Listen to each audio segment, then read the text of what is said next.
Go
ahead. I'm sorry.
Wait.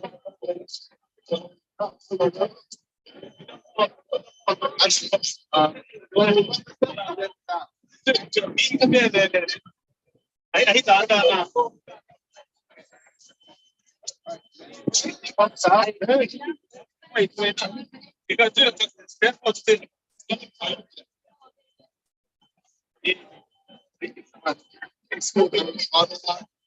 okay.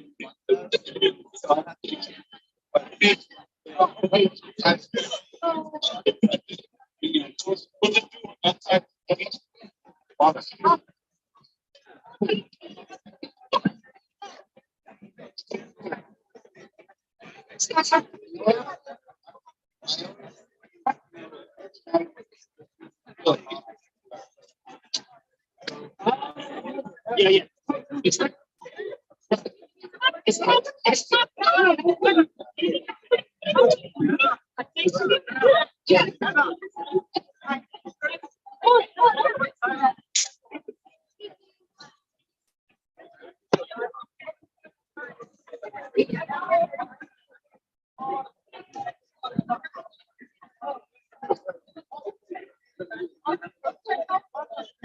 Oh, sorry.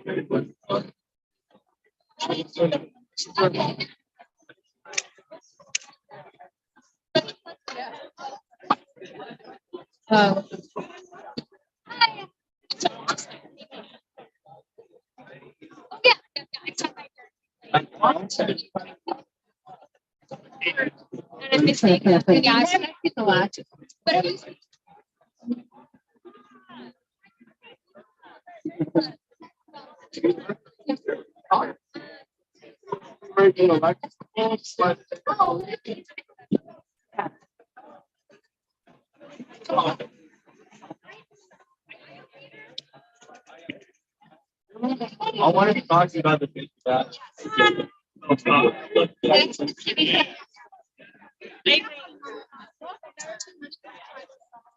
Okay. Well done.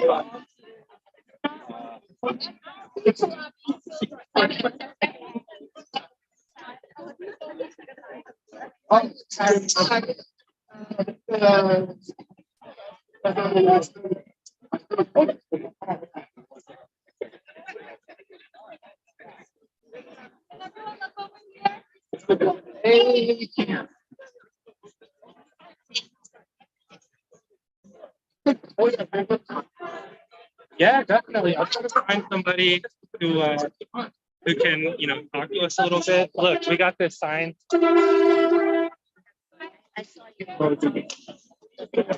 Democracy fighting.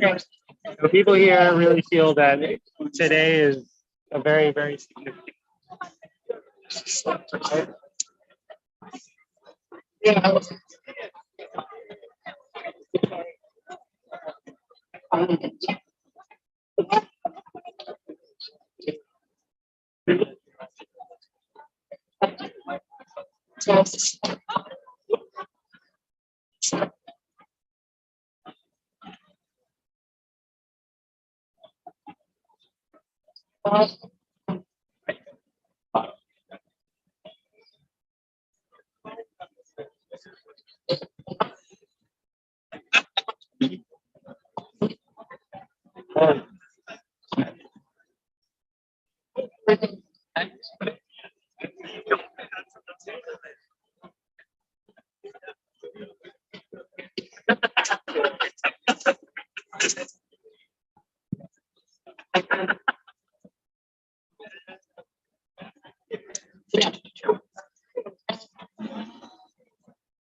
When does this kind of kick off, or what's that? It's the fine one.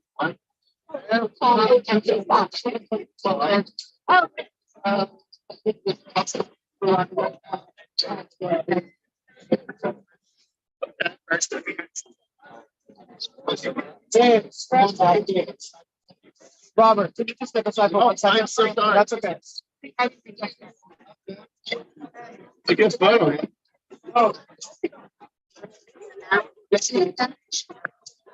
Excuse me. Unfortunately, you know what? I think they are going to be delayed by 15 minutes, so I could probably walk and get you food something. Appreciate that. By the way, it's my son Hamza. Hi Hamza, good to see you. Dad's old school. I've known this guy for like 15 years. More staff should be showing up. No. Yeah, people will come in. So, kind of weird getting that old school status photo. Oh,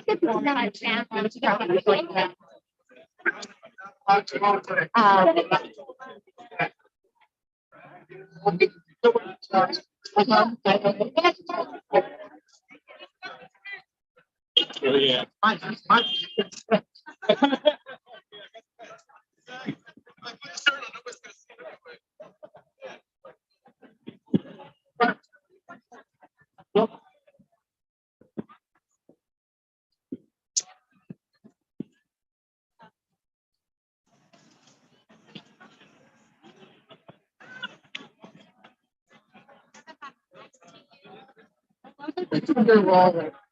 Communications director.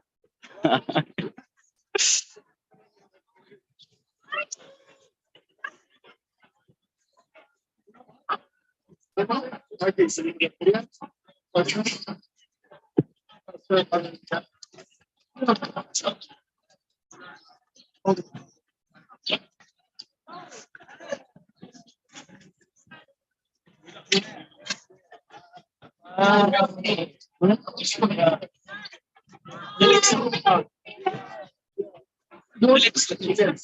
Hi. Can I have the group photographs that you took yesterday? Yeah. Praise all. Yes. So I'm currently live streaming this for the our Facebook page. Let me give you my card. Did I give it to you yesterday? Okay. Yeah. If you send me your email to my email, then I will send it right. Absolutely.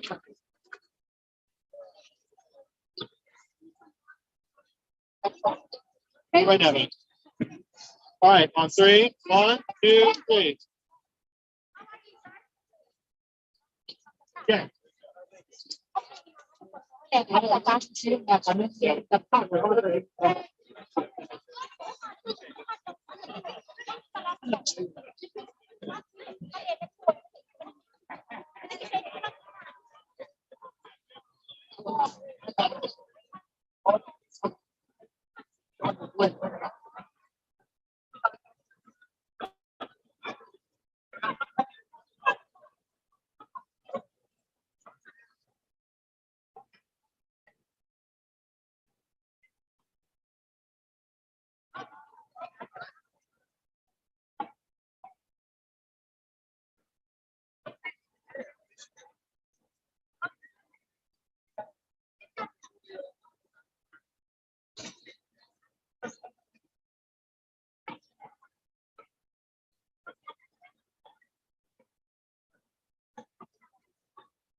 No. Oh, sorry. No worries. Yeah.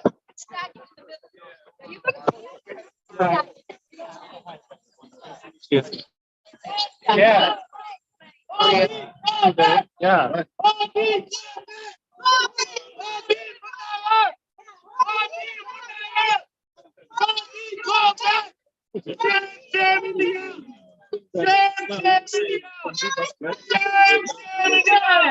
Modi is the killer. Modi is the killer. Modi is the biggest killer in the world. Modi, hi, Modi, hi, Modi, hi. India changes. India changes. India changes. Modi, hi. Modi, hi. Modi, hi. Modi, go back. Modi, go back. Modi, go back. Modi, go back. Who's the killer? Modi. Who's the killer? Modi. Who's the killer? Modi. Modi. Modi. Modi. India changes. On email. India. India. India. India. Modi, go back. Modi. Modi. Modi. Modi. Modi.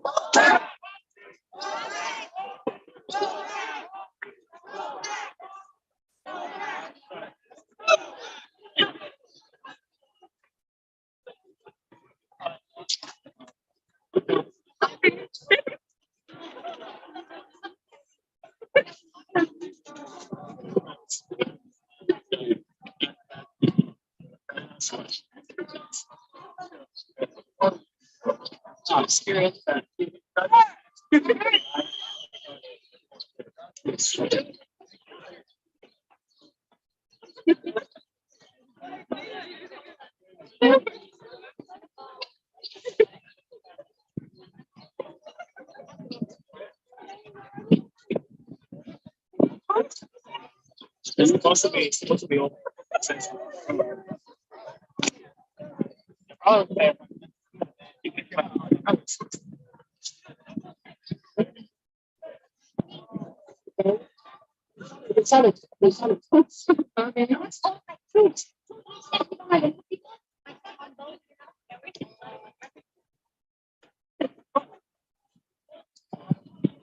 All right, ladies and gentlemen, if you are here for the protest, South City of Dudley, everybody come into the middle. We're going to join up here between the pylons.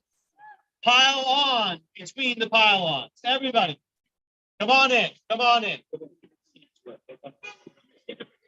Folks, I am not actually your MC. I'm just a very helpful American. Come into the middle if you are here for the protest.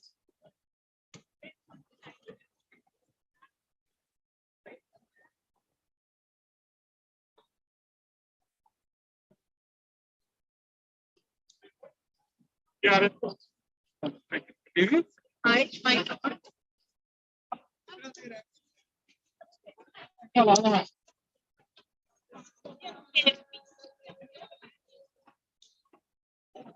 Okay.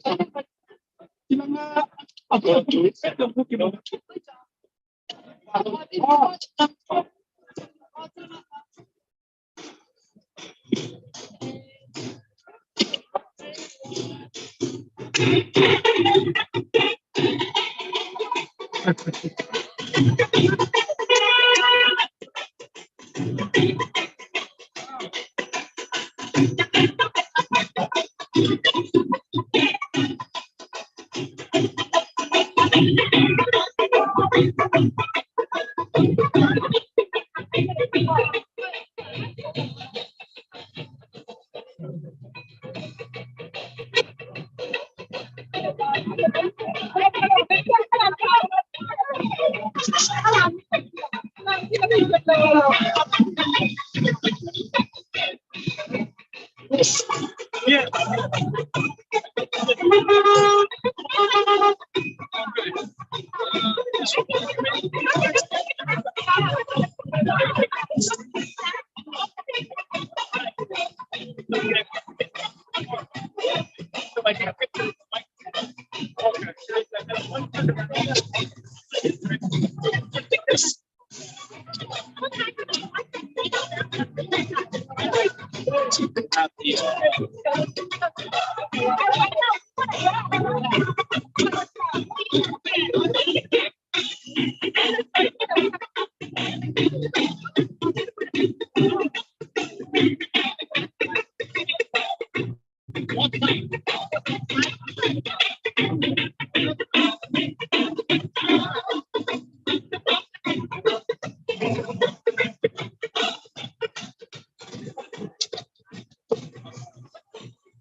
All right, how about now? Thank you for being here. I just wanted to let you know, we want to keep everyone safe, so we want to keep everyone out of this lane of traffic over here. But if you need to, you can fill into this section of the street. However, we can't go past the police line that was taken back.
Hey,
Sorry.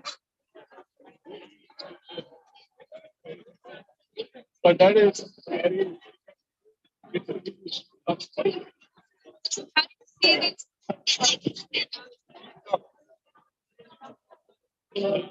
Yeah. Basically, I'll get the first one. Yeah, so going towards your. Towards the, right now, it will be getting a bit further. So we're going to continue to see you. Set it to 3 hours. You know when a costume? You know when a costume? But anyway, Oh, really? I haven't seen her. Manipulated sisters dancing in spite of their sorrow is incredibly inspiring. Let us reach in that inspiration and make us as much a celebration of everything that we desire, as much a celebration as a protest. We are here to reclaim Indian democracy and to call on President Biden to tell Modi to protect democracy, human rights, religious freedom, and media freedom in India. The new poll shows that 4 out of 5 people in India are concerned about the health of their democracy. Now it's time to be loud, communicate our concerns to Prime Minister Modi and President Biden. Going back to the celebratory aspect of our gathering today, Khadija Desai is a dance artist, educator, choreographer based in New York City. By confronting and working through the complexity of blending across traditions, modern and experimental dance forms, Khadija seeks to challenge the fear of change that lies behind xenophobia. A little later, Khadija will lead us in a protest dance in the round, reframing culturally specific practices to be inclusive across race, religion, age, ability, gender, and caste to support our activation today. But to get us started, our drummer, Nancy and Taku, who has traveled also from New York City, will train us to a drumming start to our protest.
All right, everyone, let's make a little circle here. And the banner holders, can you support us from the side? All right, we're gonna do a little circle dance here.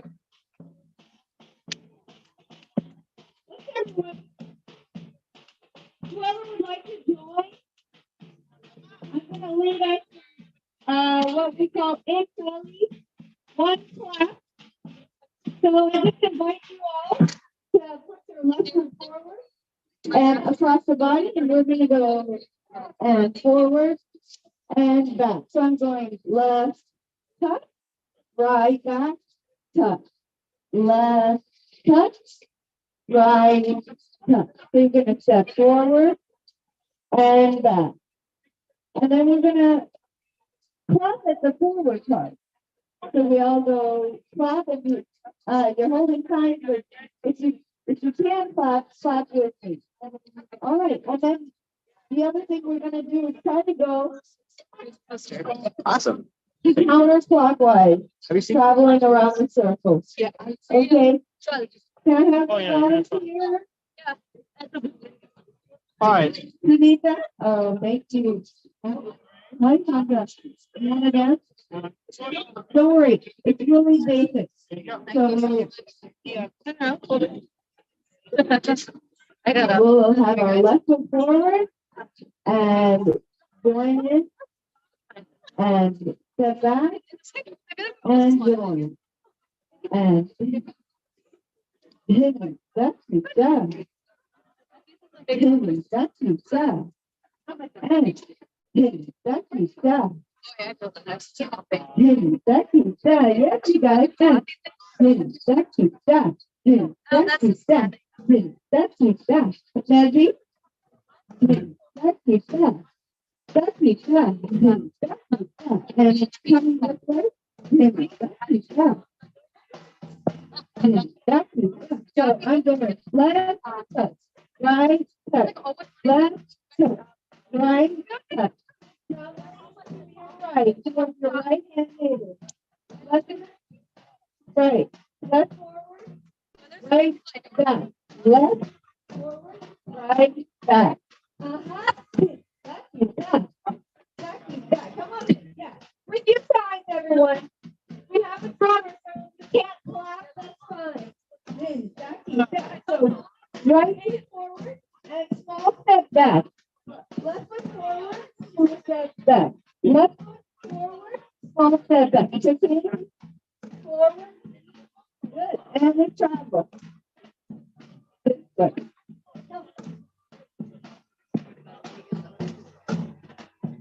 Yes. Whoever doesn't have time, we need to. Stop. Yes, that's it. Yeah.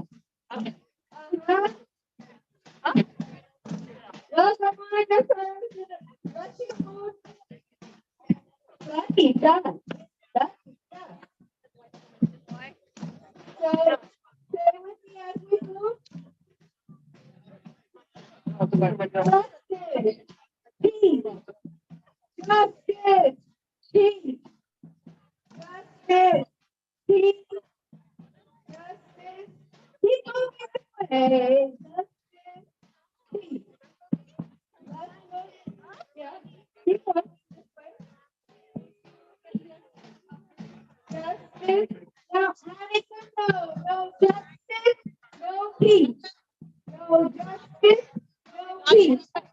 No justice, no peace. No justice, no peace. No justice, no peace. No justice, no peace. All right, good job. Thank you. Let's take a break. All right, so we're gonna, I need a few more. Other You girl. want to do this class? It's very doable. You're gonna do a little more. And then we do So we took so I couldn't answer because of Thank you. I would love to know if they have the microphone. Okay, so the trick is, let's do it forward. Okay. Left foot forward. And you're gonna go, take your weight forward and then join the right foot. And then a smaller step back. Don't go back your finger. And then touch. Now, a big step forward. And a small step back. Not forward into the circle, forward counterclockwise. So, maybe we can do our hands. So, everybody send your hand towards, point towards your right hand neighbor. I mean, yes, go towards your right hand neighbor. Yes. I did. No.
We're going to see some pretty traditional dance. Would you like any rhythm? What kind? Okay, we're going to do it.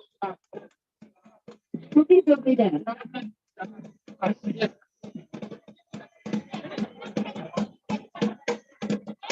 Yeah, maybe. Yeah, he should be good.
Okay, everyone, thank you to those who joined.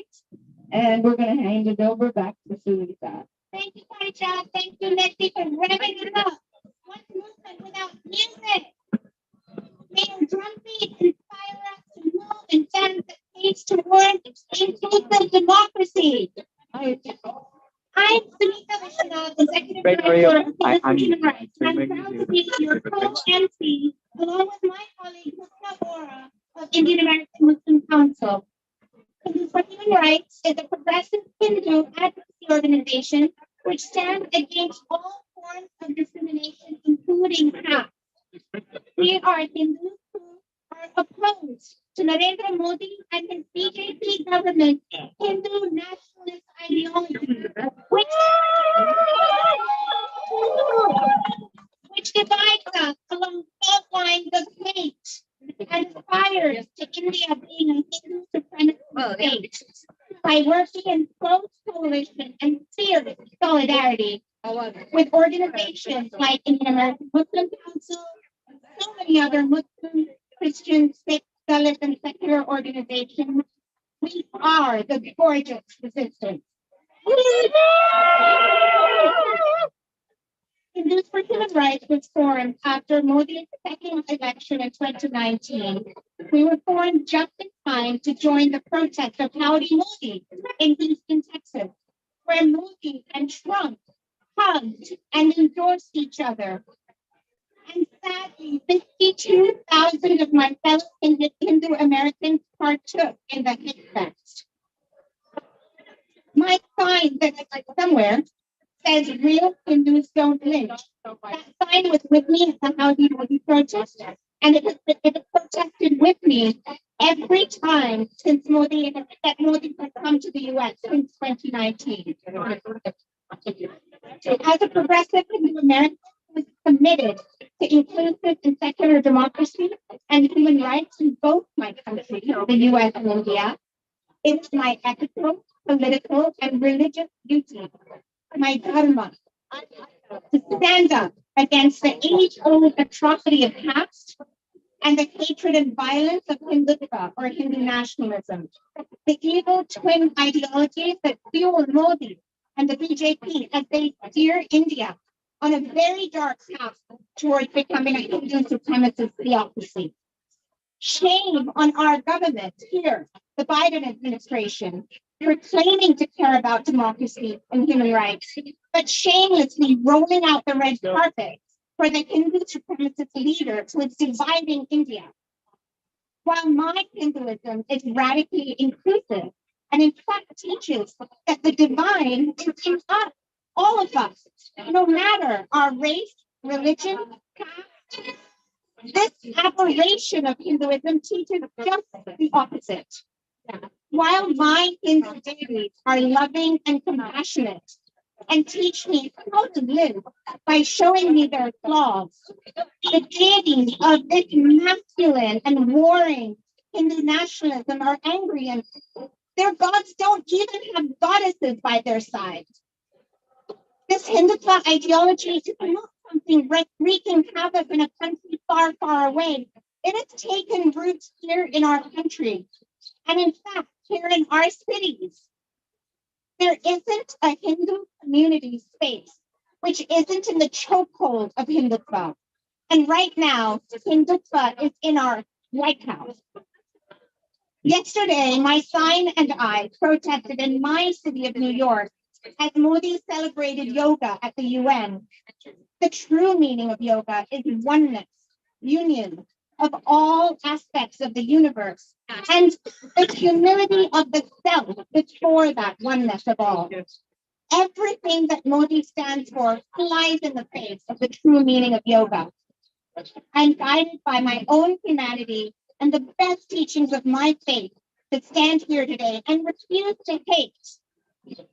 So long as we continue to band together against every injustice, including caste, racism, Islamophobia, anti-Semitism, sexism, and homophobia, and every form of hate in America, in India, and beyond, Modi will lose. All of us gathered today here are the reason that Modi and his hateful ideology will ultimately lose. We are the courageous resistance. So I want to invite my sister Husna Vora to speak to you, my co-MC. Thank you. Everyone give Sunita a round of applause. Hello everyone, assalamu alaikum. Thank you so much for joining us today. My name is Husna Vora. I'm the Advocacy Associate at the Indian American Muslim Council, and my family is from Gujarat, India. So it's very important.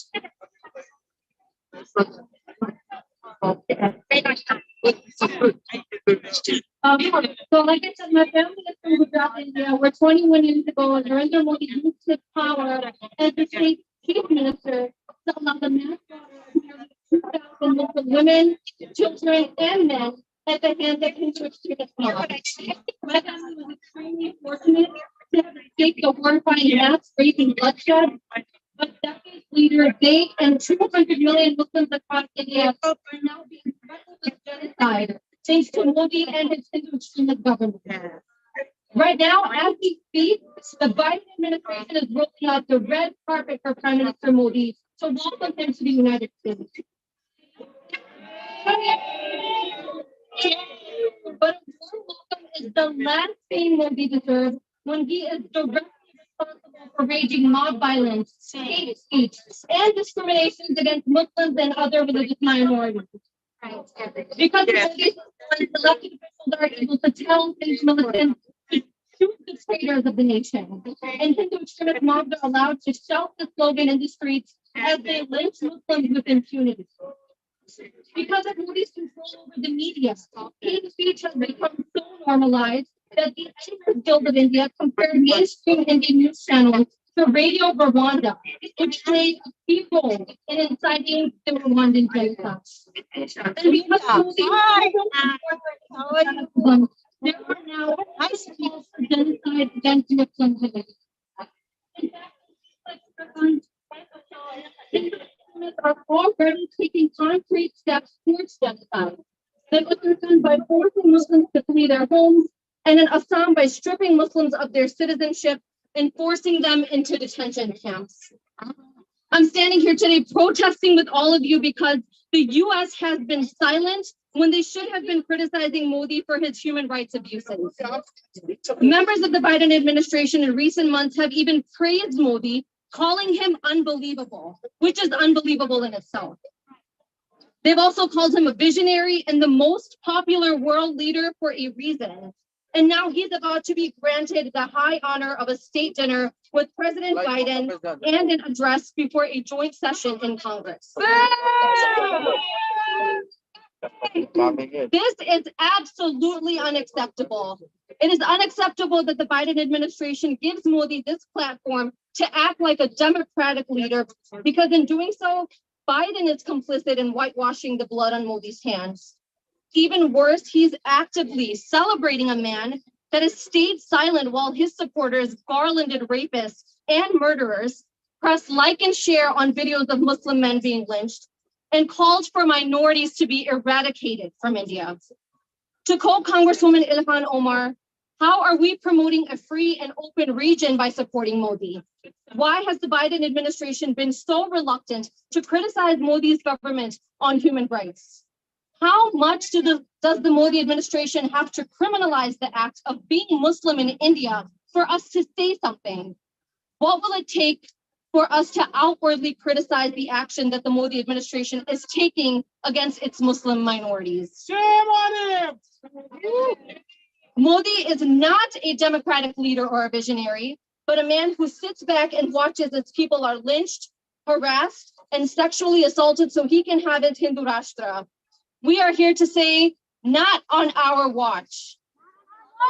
They're not on our watch. I want to take a moment to address President Biden directly. President Biden, we the people are calling on you to remember how strongly you stood up to Donald Trump and his American fascism when you were running for president.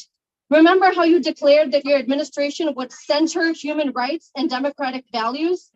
Remember your promises and stick by them by holding Modi accountable for all of his crimes, both past and present. Because if you don't, you will be complicit in the downfall of the world's largest democracy. Thank you.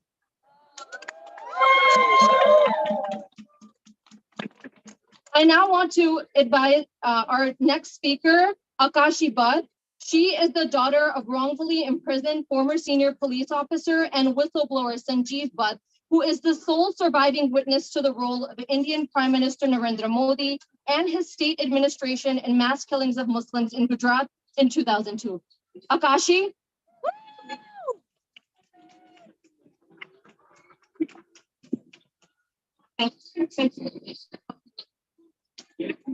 Good afternoon, and thank you all for coming here today.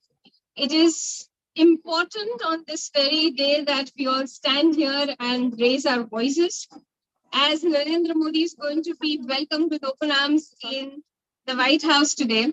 It is very important to remember that what the man is capable of and what the man is responsible of. I am here to speak about my father. I am Akashi Butt, and I always very proudly introduce myself as the daughter of Mr. Sanjeev Butt,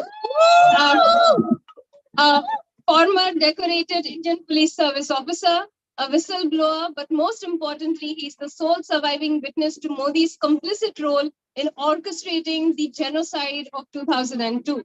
I'm sure all of you over here know what happened in 2002. For the last 21 years, my father and many like him have been fighting relentlessly to ensure that the thousands who were victimized by the Modi regime are given justice, that Modi is held accountable for the crimes that he's committed.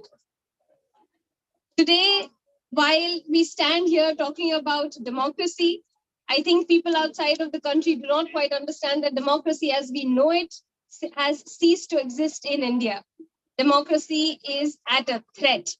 All the pillars of democracy in the country have been completely subverted by this particular regime. The judiciary, the media, all of it are being used as tools to specifically target dissenters and silence their voice of truth and honesty once and for all. Today, here, I want to appeal all of you to raise your voices. My father sacrificed 21 years of his life to relentlessly fight for the thousands who were incarcerated and victimized by this regime. He put his life at stake to ensure that Modi was held accountable and that he paid for the crimes that he committed against humanity. So while he defended the society at great personal and professional cost, somewhere down the line, as a daughter, I feel that the society failed him, because a society that cannot protect its heroes is a society which does not deserve them. When people like my father came out and gave their everything to ensure that the democratic values, the secular values of the country remained protected, when they were systematically targeted and examples were made out of exemplary men and women like my father and many others, the public of the country watched in deafening silence. They watched paralyzed in fear, and they did not defend their defenders. 5 years down the line, my father languishes in jail for a crime he did not commit. He was picked up from his home on 5th of September 2018 and was incarcerated in a fabricated case, given conviction for life imprisonment. 2 days ago, 20th of June, was when my father was given the conviction of life imprisonment. It's been 4 years since his incarceration, 5 years since he's been languishing in jail, all because he spoke truth to power, all because in the last 21 years, he never backed down and he continued to fight at great personal and professional cost to hold Modi accountable. As a society, we cannot let the sacrifices of our heroes go to waste. That is not acceptable to me, and I hope it is not even acceptable to you. 21 years of sacrifice. I hope that today we learn that we need to raise a unified voice against Modi. We need to debunk the narrative that he's been propagating across the world, where he's trying to portray India as a democratic nation. We need to ensure that people outside of the nation knows that the media, the judiciary is being muzzled, is being subservient. The Indian jails are filled today with activists, students, free thinkers, whereas rapists, lynchers, convicts of the Gujarat program walk scot-free. It is time to raise our voice. It is time to stop being fearful. This regime has thrived on fear. They are comfortable knowing that people will not raise their voice because they are fearful, that they are cowardly. Let us prove them wrong. Let us tell them that Modi is not India. We will continue to remain a democracy, and we will take power back from this regime at whatever cost. Thank you. Thank you, Akashi, for those beautiful words. I know your father is proud of you, and what better representation of strength than a daughter like you. Everyone give Akashi another round of applause. I'm going to call up Parijat, and she's going to lead us in some chants and make a few remarks. Hello, everyone. My name is Parijat Desai. I'm a dance artist from New York City. Is that okay? I'm going to lead you in some chants, but first, yeah, let's do that first. So this one is, let's start with the one that we already did. It goes, no fear, no hate. We don't want a Hindu state. And then the second part is no fear, no hate. We support a secular state. So Nezi's gonna help us. Can we make some space for Nezi? Excuse me. Yeah, thank you. No fear, no hate. We don't want a Hindu state. No fear, no hate. We support a secular state. No fear, no hate. We don't want a Hindu state. No fear, no hate. We support a secular state. No fear, no hate. We don't want a Hindu state. No fear, no hate. No fear, no hate. No fear, no hate. Okay, we need some work now. Let's try it again. So I'm gonna say no fear, no hate, and then you go, we don't want a Hindu state. Okay, let's try it. Ready? No fear, no hate. And the second one is we support a secular state. Okay. Ready? And no fear, no hate. Great. All together now, without Nezi, because then you guys get quiet. Ready? 5, 6, 7, 8. No fear, no hate. We don't want a Hindu state. No fear, no hate. No fear, no hate. No fear, no hate. No hate. No fear.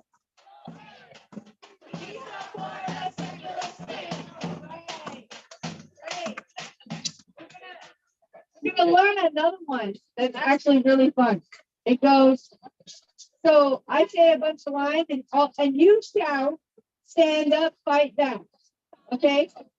And so, for example, the first one goes, when freedom of press is under attack, what do we do? When democratic norms are under attack, what do we do? 2% force are under attack, what do we do? When truth itself is under attack, what do we do? Right, now this, we gotta keep on the rhythm. Then it goes, I go, what do we do? Stand up, stand up, stand up, stand up like that. Okay, the last part, I'm gonna clap and you're gonna go. All right, ready? Yeah. Ready? We're just gonna go for it. When freedom of press is under attack, what do we do? Oh, okay, here's the rhythm. When freedom of press is under attack, what do we do? Stand up, fight. Stand up, fight back.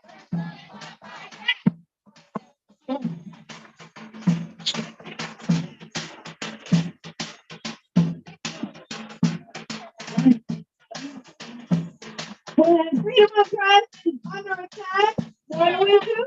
Stand up, fight back.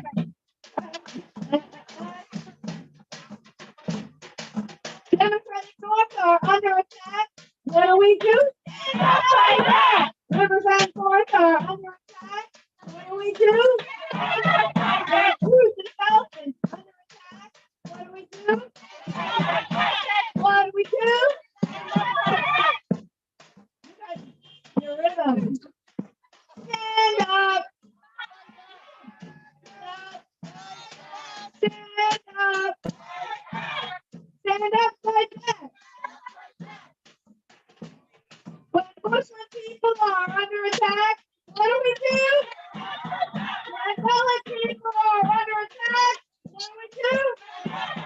When immigrants are under attack, what do we do? When tribal lands are under attack, what do we do? What do we do? Stand up! Stand up! Stand up!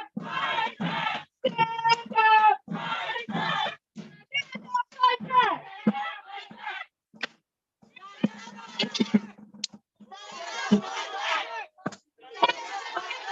All right, good job. For yourselves. Okay. Thank you so much. I just want to say that after following after Akashi, that I was in Gujarat right after the horrible pogroms on Muslims, and I volunteered for the Red Cross, bringing supplies, and just the fact of my family's complete silence about this horrific killing of Muslim people, my family acted like it didn't happen, and this is so we as Hindus and need to be allies of Muslims, and so I stand here as an ally and as a critic of Modi. Our artists, we need to come forth and support the movement. I think that's all. Oh, and the other thing I wanted to share was that in Gujarat, so what I'm trying to get you guys to do is a little garba. I know it's a little, why should we do garba? But actually in Gujarat, everyone plays garba. Muslims play garba, Dalits, Christians, Parsis, Jews, who else is there in Gujarat? Yeah, everybody plays garba. So it's a stage of inclusion. We need to reclaim it as such. And I'm going to come back later and try to get you to dance again. But then you have to put your signs down and really join me. Okay, thank you very much. Thank you so much. And Akashi, we are with you till the day your dad gets out of prison. We are with you 100%. You are not alone. It is my deep honor now to welcome a colleague and a true sister of ours to the stage. Dr. Jenna Roja Singh is here. Roja is the co-founder of Dalit Solidarity Forum, the oldest Dalit rights organization in the United States. She is the author of a book called Sonic Goddesses, Dalit Women's Agency, and she's the professor of sociology at St. John Fisher College in Rochester, New York. Give it up for Roja Singh. Hello, everybody. How are you? Great. Even the rain doesn't stop us, right? Awesome. I'm going to start with a quote from our great leader, Dr. Ambedkar, who said, political democracy cannot last unless there lies at the base of its social democracy. It means a way of life which recognizes liberty, equality, and fraternity as the principles of life. I am Roja, and I am Dalit. I'm a Dalit woman. I'm a Dalit feminist. I'm a Dalit scholar. Anybody got a problem with that? Yay, thank you. So I represent Dalit Solidarity Forum, and we have been around for over 30 years. And we work for the education, agitation, and organizing of rights of everybody, but definitely focusing on Dalit rights. On a Sunday evening in early August, a 9-year-old Dalit girl went to a crematorium across the street from her dwelling in the Indian capital of Delhi to fetch cool drinking water. She never returned. At the crematorium, I found her lying on the ground, her mother said, crying. Her lips were blue, there was blood under her nose, and the girl's grieving mother spoke to BBC. 4 men have been charged with raping and murdering the 9-year-old child, but they say that the girl was accidentally electrocuted. And again, the same month, a 13-year-old Dalit girl from West Delhi was raped and killed by a relative of her landlord.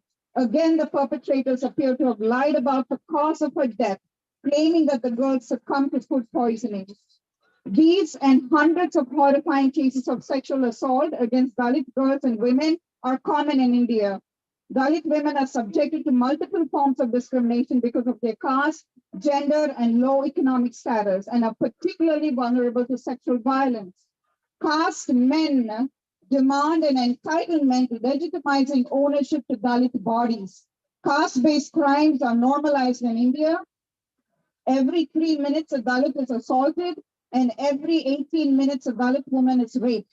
According to IDMA, a movement campaigning for the rights of Dalit women, existing laws under the BJP, which was meant to safeguard the rights of Dalits and Dalit women and girls, are not fully and appropriately enforced.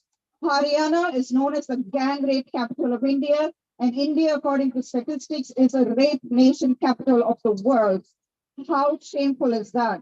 We stand here for democracy, yes, but casteism, no. End casteism, end hatred against Dalits, Muslims, and Christians. A government that does not stop the spread of violence is the source of violence.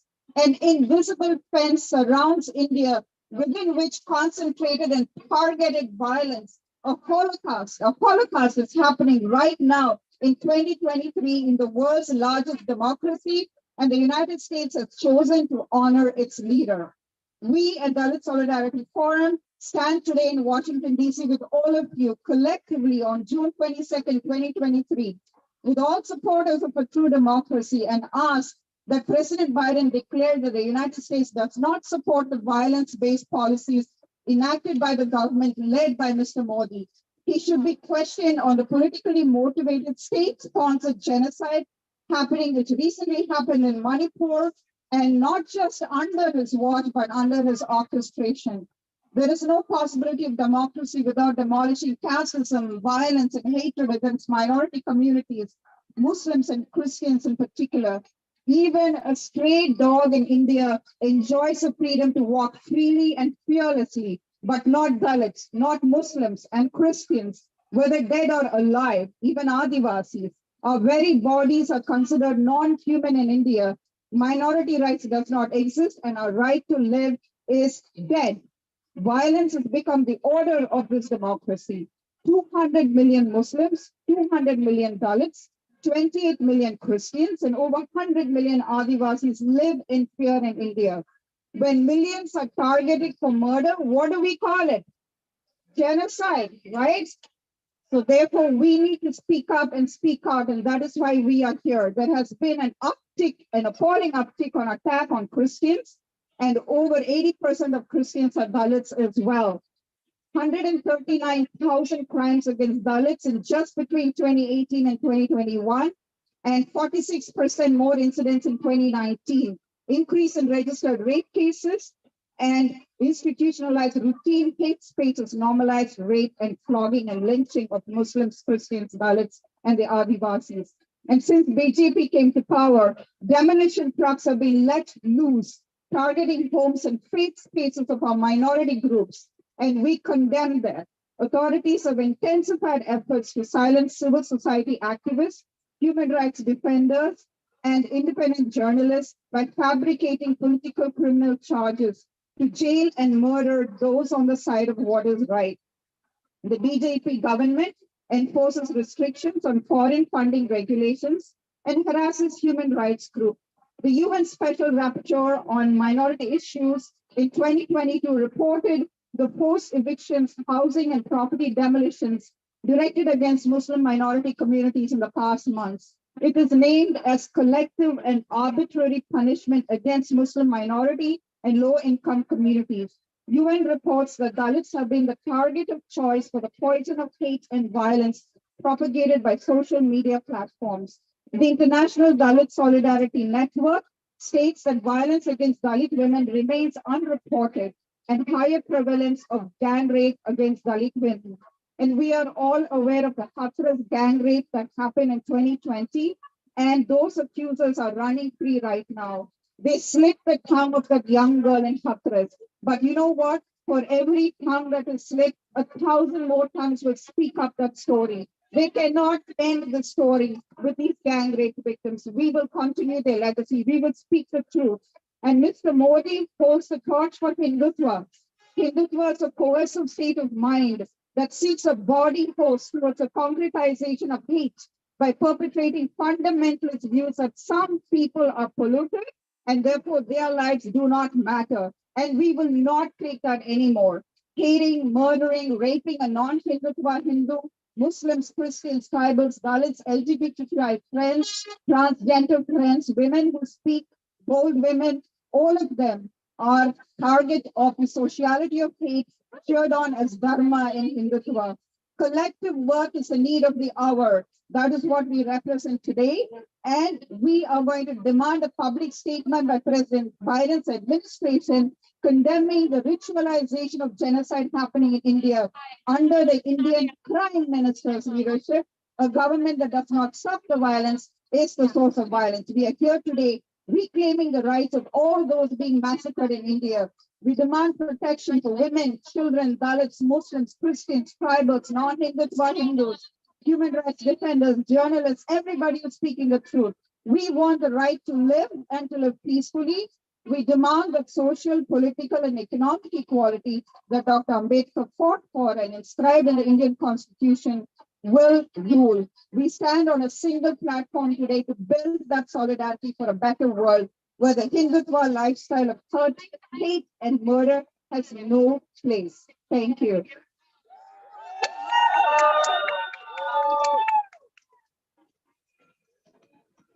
Powerful words from a powerful leader. So we're listening to these incredible voices of testimony, and the people who really need to be hearing them aren't here.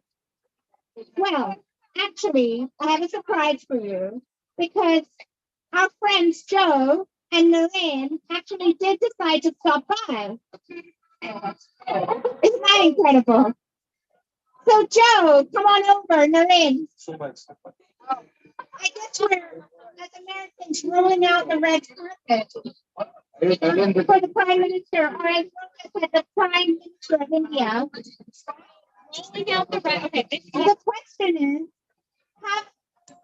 have Joe Biden and Narendra Modi been listening to the words of pain and suffering and our demands for democracy and justice? That's the question.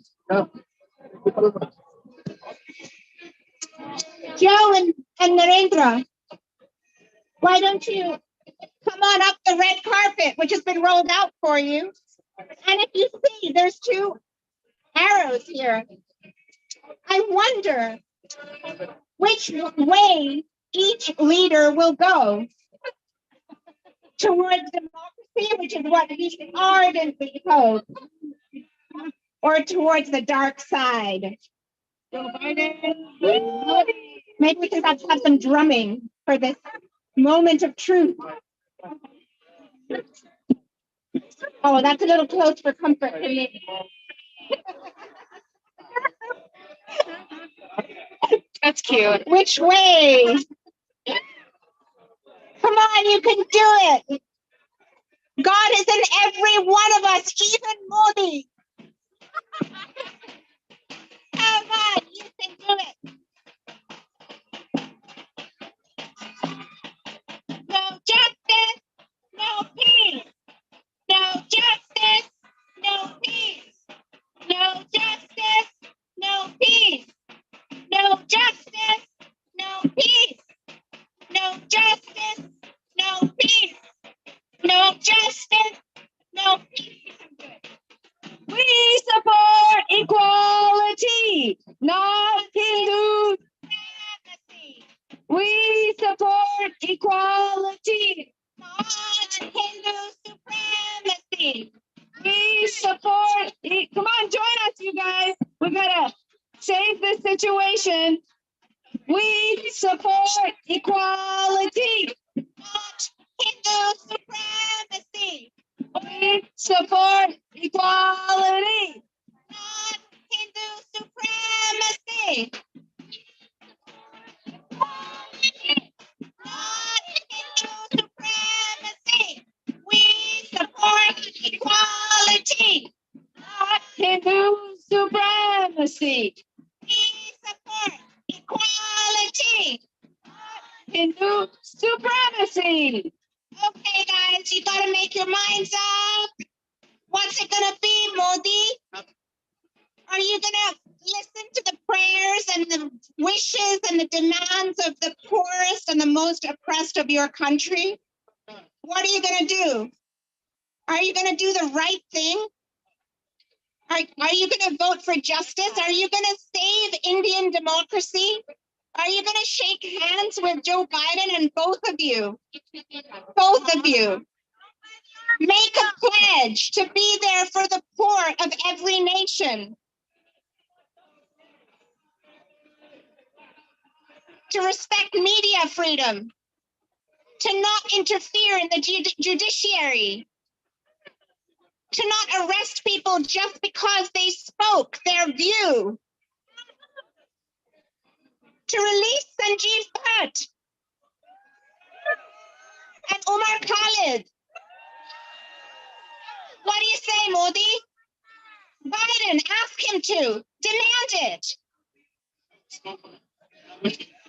You guys are silent.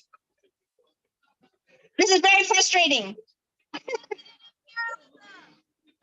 Okay, if you choose democracy, follow the correct arrow and make us so happy so we don't have to do another one of these protests and I can retire my sign. What's it gonna be?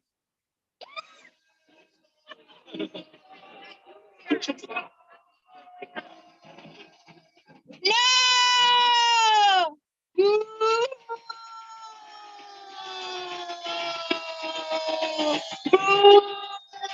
Shame! Shame! So guys, that's the reality we live in. And so we got to keep protesting. We got to cling to each other. We got to not let go of each other, stand up for each other, not just for our own. And together we'll have to keep fighting.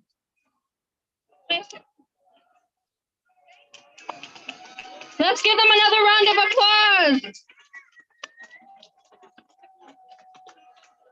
Our next speaker will be Arjun Singh Sethi. He is a community. Arjun, fan club here today? Arjun is a community activist, civil rights lawyer, and author based in Washington, D.C. He is also an adjunct professor of law at Georgetown University Law Center and Vanderbilt University Law School. Arjun?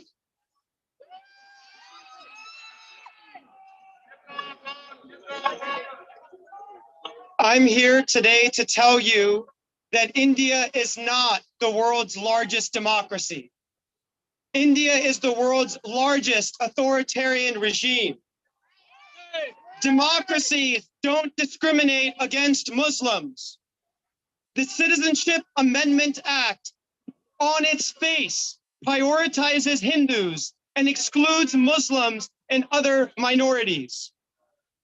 The National Registry of Citizens has been celebrated as a census, but in fact, it's just a mechanism to disenfranchise and strip Muslims, Dalits, and others of their citizenship. This should sound familiar. We saw the same thing happen to the Rohingya in Myanmar, and we know what happened next. I'm here to tell you that a democracy doesn't terrorize minority communities, LGBTQ communities, Muslim communities, Dalit communities. Lynchings are so common in India today that they are organized online and the videos uploaded for the world to see.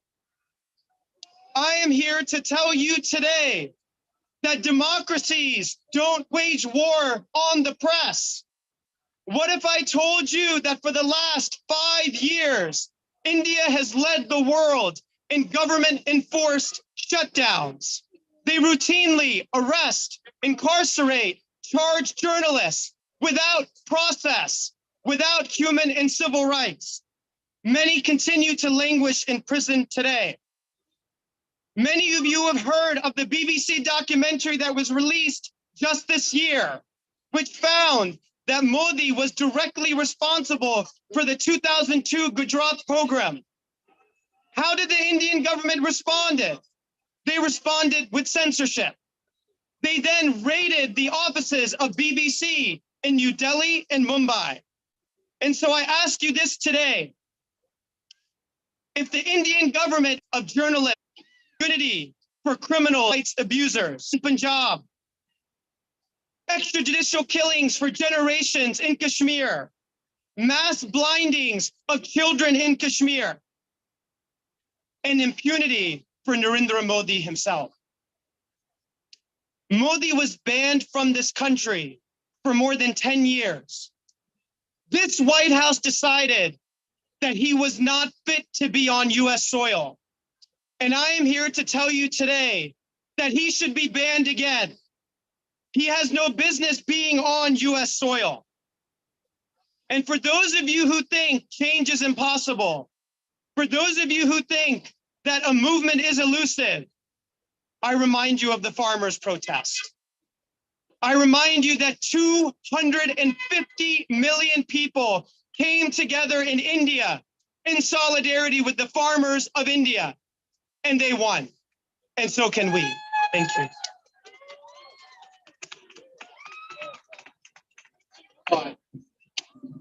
Thank you, Arjun. May we have many, many, many more wins. I now welcome another important fighter in our coalition, in our movement, Reverend Sarah Anderson, a Lutheran pastor from Philadelphia, to the stage. Reverend Sarah will share her experience of the continued discrimination, violence, and persecution against Christians in India. May there be no more Father Stan Swamis that we sacrifice to this hatred.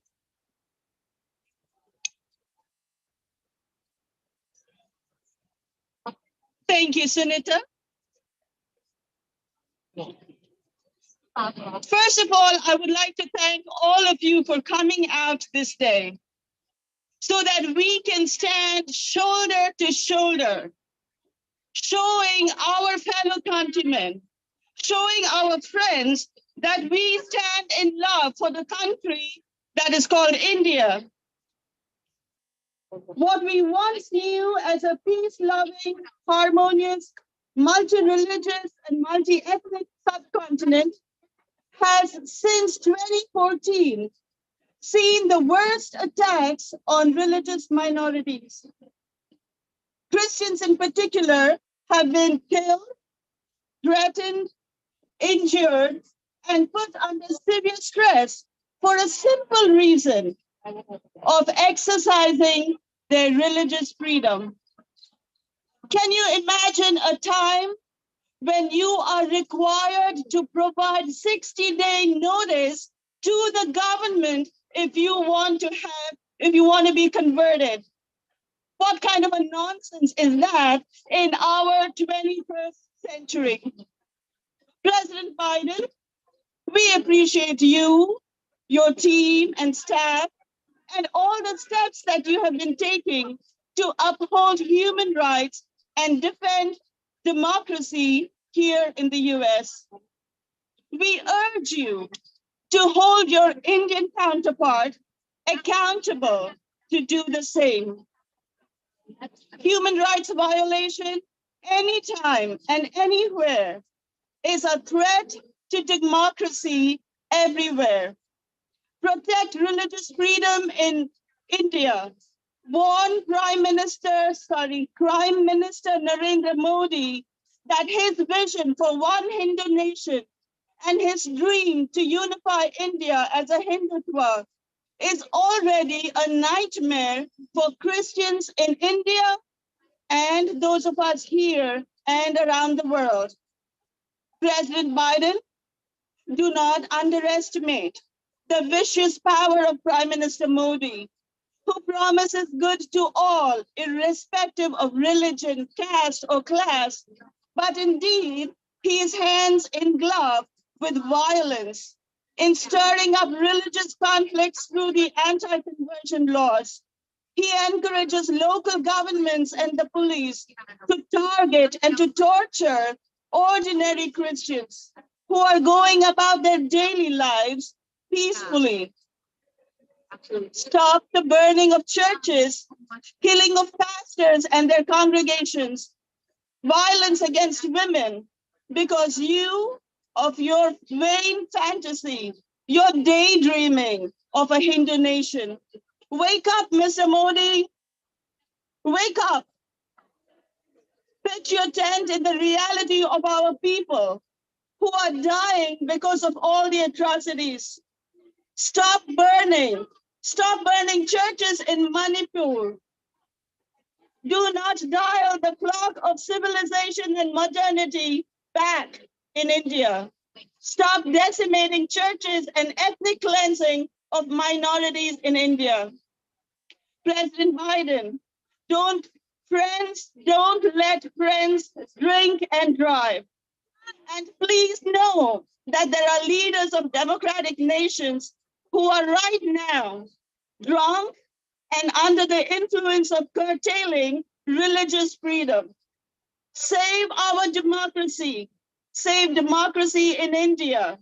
Save democracy from the hands of the Hindu nationalist parties and our Prime Minister, who is obsessed with anti-conversion laws. He is dividing our people, killing Christians, and threatening democracy in India. With all our struggles, with our spirits put together, our spirit to fight back, may democracy live long in India. Long live democracy. Long live India. God bless you. God bless America.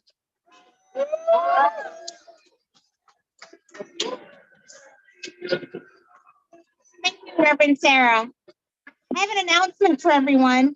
There's an event that is open to the public. It's a briefing that has been called by Ilhan Omar, and all the elected officials and their staffers who are boycotting the joint session of Congress are gathering from 5 to 7, and we are all invited. The public is invited. It's in CBC 249 under the dome from 5 to 7, and I would get there early because of security from experience. I'll say that again before we finish, but everybody who's around should go for sure. Now I would like to introduce a very brave man, Narendra Takle, investigative journalist, reporter from India. Narendra will speak about the intensifying repression of media in India today. He is the award-winning Indian investigative journalist who broke the story of the murder of Indian Judge Loya. He wrote a book about this, and that case implicated the BJP president, Amit Shah, who is now the Home Affairs Minister. And so you will be riveted by Narendra's talk today.